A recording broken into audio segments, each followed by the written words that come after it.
Ya estoy de regreso, chicos. Una disculpa. El internet hoy no me está ayudando, me está sacando.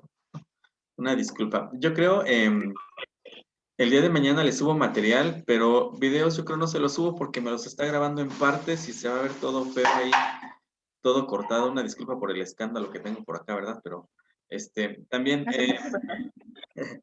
tengo, se está haciendo por partes, entonces voy a tener que, te estaría mandando un video de, creo que 5 minutos hace rato, otro de, entonces le subo material, pero el video va a estar, no se lo subo porque no lo voy a poder juntar, está por partes, ¿sí? Pero bueno, continuamos antes de que me vuelva a sacar.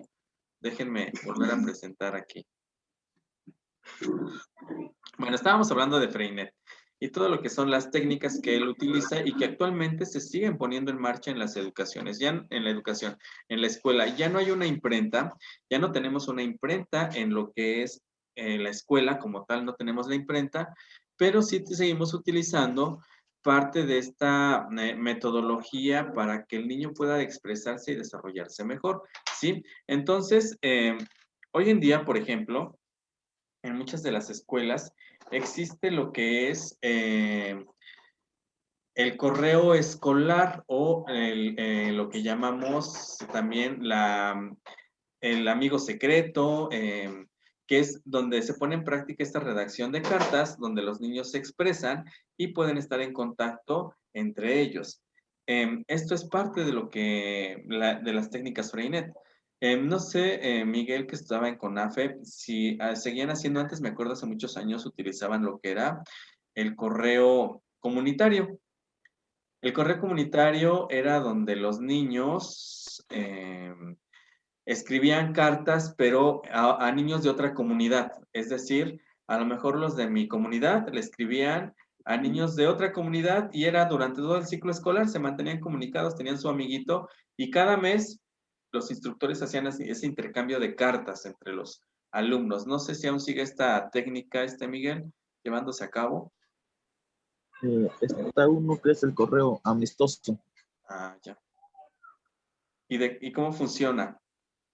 Es nada más en el aula, entre sus mismos compañeros. Oh, ya. Funciona también, funciona muy bien. A mí me gustaba mucho cuando era como el correo comunitario porque eran comunidades distintas, o sea, no se conocían, pero cada mes tenían algo que platicarse, algo que comentarse, algo que decirse que había pasado en su comunidad y a los niños les gustaba saber qué pasaba en otro lado que no fuera su comunidad, que había llovido, que si había habido fiesta, que si los toros, que si, en fin, se escribían muchas cosas, ¿no? Entre ellos. Eso funcionaba, me parece una parte importante. Entonces, y eso es parte de la metodología Freinet que seguimos aplicando, de las técnicas. Los ficheros siguen existiendo en las escuelas, ¿sí? También por eso hoy se les permite dibujar, realizar textos libres. Esto es parte de las técnicas Freinet que siguen poniéndose en práctica en la educación actual.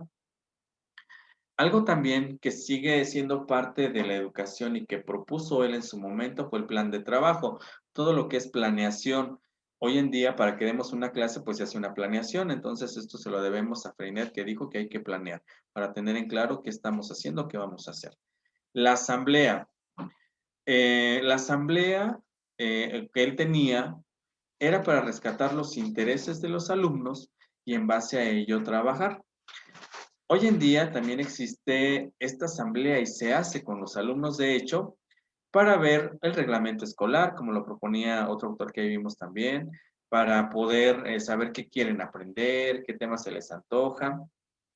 Hace mucho tiempo CONAFE trabajaba por proyectos, por ejemplo, me acuerdo también, y se hacía una asamblea, y en esta asamblea se recababa todo aquello que los alumnos querían aprender y el docente tenía que ser capaz de poder enlazar todos esos temas a los contenidos que se querían enseñar y entonces era padre porque los alumnos veían pues sus intereses, ¿no? Y se rescataban los intereses.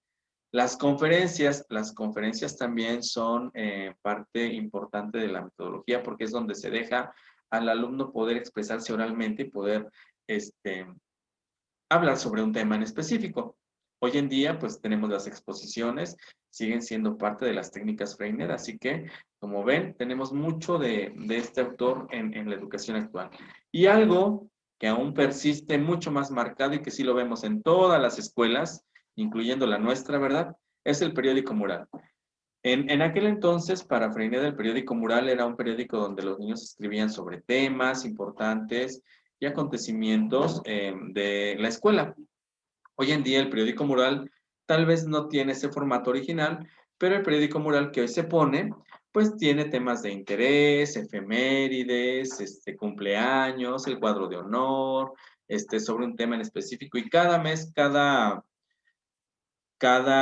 grupo le toca hacer un periódico mural, ¿sí? Eso es parte de la metodología Freinet, ¿sí? También dentro de las escuelas hoy en día se manejan lo que son revistas escolares, las gacetas escolares o el periódico escolar, aparte del periódico mural, ¿eh? También recordando un poquito con AFE, hace muchos años cuando yo estaba, ¿verdad? Hace como 20 años, en CONAFE existía otra dinámica que era el periódico comunitario, no sé si también sigue en la actualidad, pero era un periódico al que se le tenía que poner su nombre, su eslogan, y lo tenían que hacer los niños cada mes también, y lo enviaban a una distinta comunidad. Y ahí ponían las noticias que había pasado en su comunidad, que si Juanito se cayó y si tiró un diente, ¿no? Lo ponían como una noticia, que si se perdió la vaca de mi abuelito, también lo ponían como noticia, que había una fiesta, o sea, ellos tenían que escribir lo que pasaba en su comunidad, pero a manera de una nota periodística, una noticia, un anuncio, todo eso lo ponían. Eso funcionaba en CONAFE hace años, no sé si siga también hoy en día, pero era muy importante porque dejábamos a los niños que escribieran lo que ellos consideraban relevante. Hoy en día en las escuelas pues se siguen manejando, en nuestra escuela no existe, luego se hace, pero no es algo que hagan constantemente. Revistas, ¿no? Revistas de alguna materia en especial o algún artículo de revista. No tenemos gaceta, pero hay escuelas que tienen revistas, gacetas, periódicos, ¿no? Que son parte de la metodología y de las técnicas Freinet que persisten en la actualidad y que seguimos aplicando. Ajá. Entonces, pues Freinet ha sido uno de los autores que es más vistos en el mundo, ¿sí? Son de las teorías con muchos más aspectos todavía vigentes en la actualidad, ¿sí?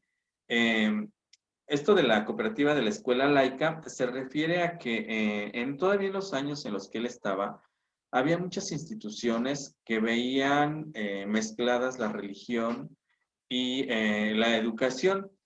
Recuerden que muchos de los autores que hemos visto están muy en el aspecto religioso, en el aspecto de como que revolver lo que era la religión con la educación. Freinet estaba en desacuerdo con esto y propone esta cooperativa de la escuela laica, donde las instituciones deben de estar alejadas de cualquier intervención religiosa para no confundir al alumno. ¿Por qué se confunde al alumno? En México pasó mucho y ahorita pues ya tenemos escuelas laicas, la educación es laica, gratuita y obligatoria, que por ejemplo, ¿no? Si veíamos la clase de geografía y veíamos cómo que se creó el mundo, ¿no? Por lo de la teoría de la gran explosión y todas estas cuestiones, si de pronto había una escuela que manejaba también religión, pues de pronto la religión les decía, no, pero es que Dios fue el que creó todo en 7 días y todo lo puso bonito, ¿verdad? Y todas estas cosas. Entonces, ¿qué hacemos? Conflictuamos al niño, porque por una parte la escuela debe de enseñar ciencia, todo lo científico, y si la religión entra, pues la religión nos dice algo, pero en un aspecto mágico, de otro tipo de creencias y demás, que entonces no coinciden o no concuerdan con lo que de pronto los contenidos escolares dicen. Por eso esta separación. Ajá. En la actualidad como tal ya no existe esta liga, la creó en su momento, pero ya no existe, porque la mayoría de educación en el mundo, excepto en los países árabes, todavía por allá existe una educación religiosa, pero en la mayoría del mundo ya es una educación laica, ya no interviene en la religión.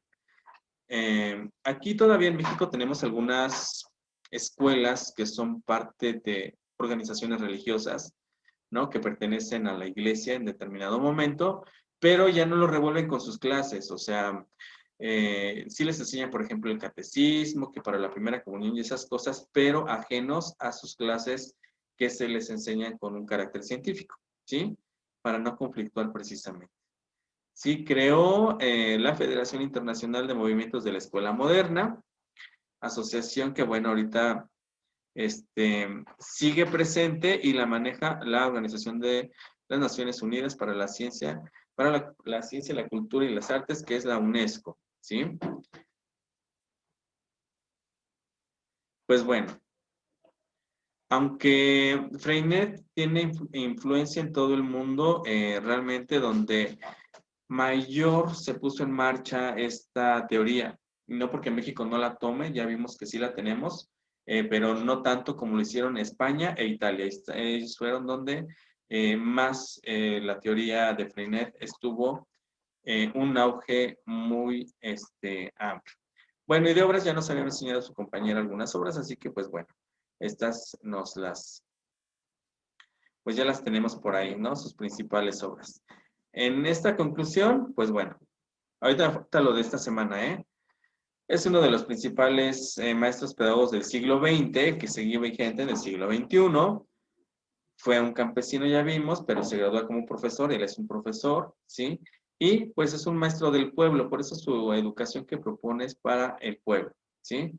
Y respeta la naturalidad del niño. Ajá. A muchos autores nos han dicho esto, respetar al niño, entonces él respeta esa naturalidad, ¿sí? Pero no es todo, les voy a presentar ahora aquí. La propuesta que él tiene de escuela nueva la propone como una escuela taller. ¿Por qué? Porque aquí en esta escuela pues debe de haber lo que es trabajo, ¿sí? Manual. De hecho, ya vimos a varios autores que nos proponen que el alumno debe de trabajar, que no solamente reciba conocimientos intelectuales, sino que se le enseñen varios aspectos que le pueden servir para desarrollarse mejor en su contexto. Entonces, en esta escuela que él propone como escuela taller, es donde el alumno se le van a enseñar trabajos manuales, intelectuales y a relacionarse socialmente. ¿A qué nos referimos con manual? Pues que existan trabajos que él pueda hacer o que él pueda aprender para desarrollarse, ¿no? Veíamos que algunos autores nos decían, bueno, el trabajo del campo, como lo hizo Pestalozzi, ¿no? Con poner pequeños talleres de carpintería y todo lo demás. También Freinet estaba un poco con esto, porque él decía que teníamos que enseñar una pedagogía del trabajo, ¿sí? O tenía que ser una pedagogía del trabajo para el alumno, ¿sí? Entonces, por eso nos propone también esta parte de trabajo. Claro, no los tenían trabajando todo el día, ¿verdad? Porque tenían que aprender otros conocimientos, ¿sí? Entonces aquí, pues, lo que se pretende es que el alumno aprenda a buscar, realizar, experimentar, conocer, ascender, concentrarse, ser reflexivo y humano, con esta propuesta de escuela moderna, según Freinet. Les decía yo que Freinet hizo mucho, de hecho, a su muerte, la que continúa todo su legado, aparte de su hija, pues es su esposa. Sí, su esposa es la que lo ayudó mucho a que él pudiera o a que su teoría realmente tuviera un efecto en el mundo. Si mal no recuerdo, su esposa fue Elisa Freinet. Fue, ay, se me olvidó bien su nombre, pero sí es ella, quien le ayuda a trasladar toda su teoría. ¿Sí? Entonces, para Freinet, ¿sí? La escuela se centra en el estudiante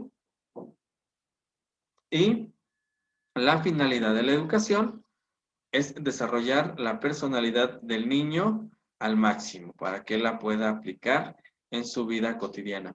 Jóvenes, ya se va a acabar la sesión. Les voy a mandar el documento para que lo puedan leer. ¿Y qué les parece si me anotan alguna duda que tengan dentro de 8 días? Y la trabajamos dentro de 8 días. Ahora bien, de hecho, dentro de 8 días pues, retomamos un poquito a Freinet para terminarlo bien, pero vamos a empezar con un nuevo autor. Ajá, entonces les dejo, por favor, que investiguen la biografía. A ver dónde está mi anotación. Orientación, teorías, aquí. La biografía de Michel Lobrot, o Michelle Lobrot, como ustedes lo quieran poner. Y lo que es para él la pedagogía institucional, ¿sí? Fundamentos de su pedagogía institucional. Biografía de Michel Lobrot. Michelle, Lobrot.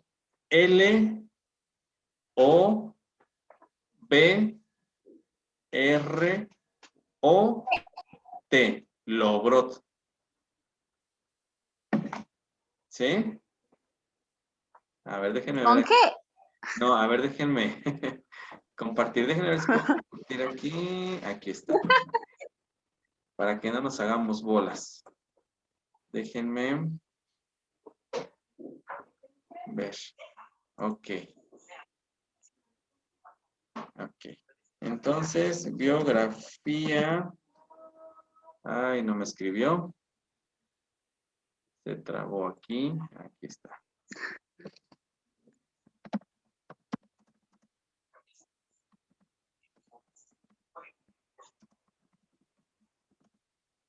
Ver.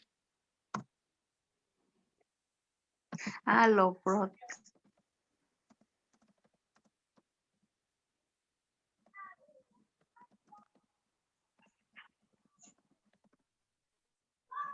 Esos son los temas que ustedes van a investigar, por favor. Sí, profe. ¿Sí? Ok. Van a hacer, pues, Sí, profe. una Gracias. síntesis nada más. Por ahí vi, chicos, en la semana que adelantaron una hora. Si en algún día quieren adelantar su hora para sábado o algún otro día y mis horarios también concuerdan, lo pueden hacer. Nada más pónganse de acuerdo y me avisan y si puedo con todo gusto, así como lo hicieron con Miss Francis. ¿Sí? Sí, profe. Ok, para que si algún domingo quieren descansar de mi voz, lo pueden hacer entre semana y entonces así ya no se estresan tanto el domingo. Sí, tienen más tiempo. Ajá. Pues nada más se ponen de acuerdo si así lo desean y podemos hacerlo Profe, no se preocupe. en alguna otra sesión. ¿Les parece? Sí, profe. Ok. Bien, pues me dio gusto saludarlos, que estén muy bien, que disfruten de este día, consiéntanse el día de hoy. Y pues bueno, no podemos salir a festejar como quisiéramos, pero bueno, encerraditos, pero pásensela bien, que disfruten de esta mañana todavía y tarde. Que estén muy bien, cuídense mucho. Naye, Sí, profe, nos Lali, vemos. Adiós, profe. Hasta luego. Sí, profe. Adiós. hasta luego. Adiós, Hasta luego. adiós. Hasta luego. Adiós. Adiós. Sigan comiendo, nada más no se pasen, ¿eh?